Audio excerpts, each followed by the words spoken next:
Hello everyone, in this video I'll show you how to increase battery life of your iPhone, your iPod Touch or your iPad.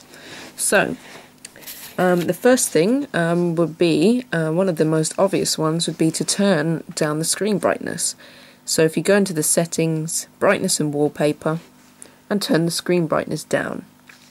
Having the screen brightness down, it significantly improves battery life as it is requiring less power to power the screen, which is the part of the phone really which uses the most power. So if you don't want it to be low all the time, that's too annoying for you, you can set auto brightness to be on. It will dim whenever you're in the dark, as it won't need as much light because you'll be able to see it easier, and it will brighten when you're in the sunlight, so if there's sun shining on it you'll be able to see it much better. So that would be the first thing, to lower the screen brightness. The next thing will be to turn off Wi-Fi and Bluetooth when you're not using them. As you can see, I already have Bluetooth off, so all of these things can be accessed in the settings. Wi-Fi, if you go here, you can easily turn Wi-Fi off, and that will really help to keep your battery lasting for a very long time. I'll just leave that on just for this video, as I'll be needing it. The next thing this is for iPhone only.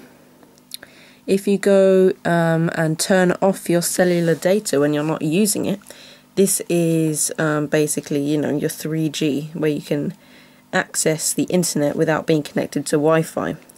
When this is on, this drains quite a lot of power, especially if you are connecting to the internet. If you really require your data, I'd recommend turning off 3G, especially in areas where 3G is not available, because leaving 3G on can waste battery life trying to find the signal. So cellular data, if you're not using it, turn it off. That will really help improve your battery life. Another thing as well is, if you have an iPhone, it's a very good idea to try and keep it in places with good signal. Now this isn't always something that you can control, but often it may be in the bottom of your bag, or places where it'll be hard for it to find the signal. It's actually going to reduce battery life, because if there's not enough signal, the phone has to try harder to try and bump the signal up. This is using more power. So at the moment you can see I have 3 bars at the top there, so that's a fair amount of signal. It's not trying too hard at the moment to try and get more signal. It only gets starting to waste your battery when it goes down to about 1 or 2 bars, and it's constantly trying to find new signal and draining the battery life in the process. So that'll be one really handy tip, just to try and keep the best signal possible.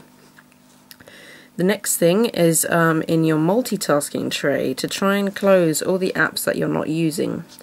Now you may know this already, but when you open an app and close it, the app isn't actually closed permanently, it's still open. So when you open it again, you don't have to wait for it to load.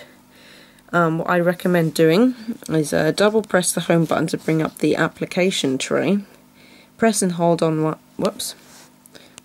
press and hold on it until they start jiggling, and then tap the minus button to close it, and then it won't require any power to keep that application running.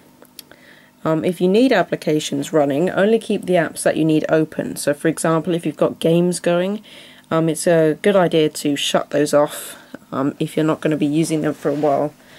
The only issue is you'll just have to wait longer for it to load up the next time, but if you want to keep your battery going, you're going to have to make a few sacrifices.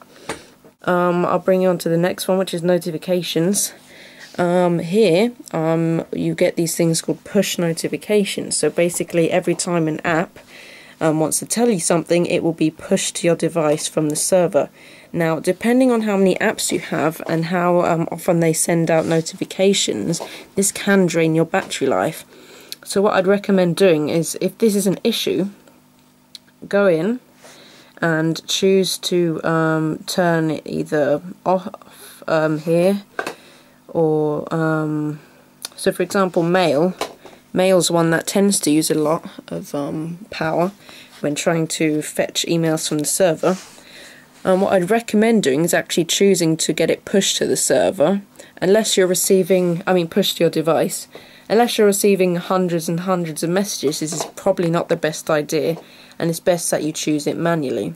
So for example, if we go to, if I just go to the mail part, mail here, and we choose an account, you can change some settings here. You can choose whether you want the mail to go on in the first place, or you can choose down here, fetch new data, choose push, and if it has to fetch, I'd recommend choosing manually. The only thing is it won't go to your device automatically. You'll have to pop into the settings app and synchronize it for yourself. This definitely helps. If you can't be doing that, just try and set it for the longest one possible. So hourly is quite good. You've got some more settings in advanced where you can change each one to either push, fetch or manual. But push is definitely one of the best options, but not all accounts support push.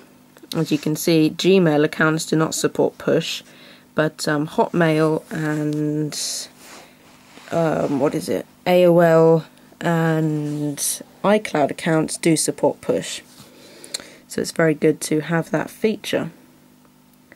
And I believe that will be the most of what you should do really to help increase your battery life. Also, another thing to mention actually, which I forgot to mention earlier, is try to limit your usage of certain apps. Now, if you know you've got apps that are very power hungry, for example, some of the games, like Temple Run maybe, requires a lot of processing power. Maybe not to play that as often. Maybe if you have another device, such as an iPad, you can play it on that, or just save it. If you really want your battery to last a long time, you're going to have to limit your usage of certain apps. It might have been fairly obvious to you, don't know. So yeah, that'll be my tips and tricks. If you have any other suggestions, please feel free to share them in the comments section. It will help me and also a lot of other people as well to help improve their battery life. And you can see some of the tips I've shown you have worked very well, because during the course of this video my battery has been at 100% the whole time, and considering this phone is 3 years old, that's pretty good news actually.